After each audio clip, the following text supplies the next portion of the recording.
मतलब ध्यान से रखिए भैया, वोट चोरी पे क्या कहना चाहेंगे आप? वोट चोरी पे आपको समझना है। देखिए वोट आप ऐसे समझिए, इसको हम आसान तरीके से आपको समझाते हैं।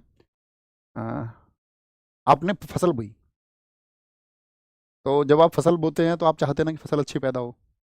अच्छी फसल पैदा हो इसके लिए आप वर्ष भर मेहनत करते हैं, आप चाहते हैं उसके कुछ नतीजे आएँ।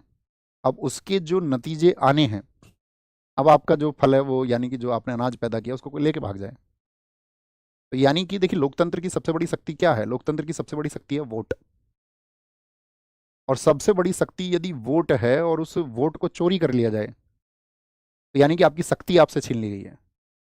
आपको लगता होगा कि बहुत साधारण सी चीज़ है, आप एक चुनाव कर रहे हैं, आप चाहते हैं कि ये अमुक व्यक्ति जीत करके आए और वहाँ वोट चोरी हो जाए, तो फिर आप क्या कहेंगे? तो आप कहेंगे कि इससे तो जो व्यक्ति अच्छा है और अच्छा कार्य करना चाहता था, जिसने अच्छी योजनाएं प्रस्तुत की थी जनता के सामने, तो कोई फायदा नहीं हुआ फिर तो उनका। तो राहुल गांधी जी ने सवाल उठाए कि भाई आपका यहाँ पर जो है हम सवाल उठाते हैं आपसे कि आप यहाँ पर जो है एक पाक्षिक रूप से, जैसे कर्नाटक में सवाल उठाए गए 1 लाख फर्जी वोटर्स, बहुत जगह सवाल उठाए। हालांकि इलेक्शन कमीशन ने अभी उनसे जवाब मांगा है इस बात पर कि भाई इस बात के प्रूफ दो, है ना, उनको उल्टे प्रूफ दो कि यहाँ पर आप जो कह रहे हैं, आप जो आरोप लगा रहे हैं वो सच्चे हैं। तो वो प्रूफ मांगे आगे, वो देंगे डेटा को उसको, ये रहे प्रूफ।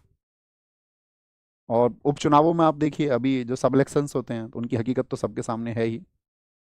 अब जानबूझ के कोई कुछ और चुनाव करे तो वो व्यक्तिगत चुनाव है ना। आगे चलें, इतना भरी है। तो 100वां मेडल किसने जीता? महिला कबड्डी टीम ने। अब देखिए ध्यान से, इस बार इंडिया का स्थान कौन सा रहा? तो हमने कहा इंडिया रहा चौथे स्थान पर।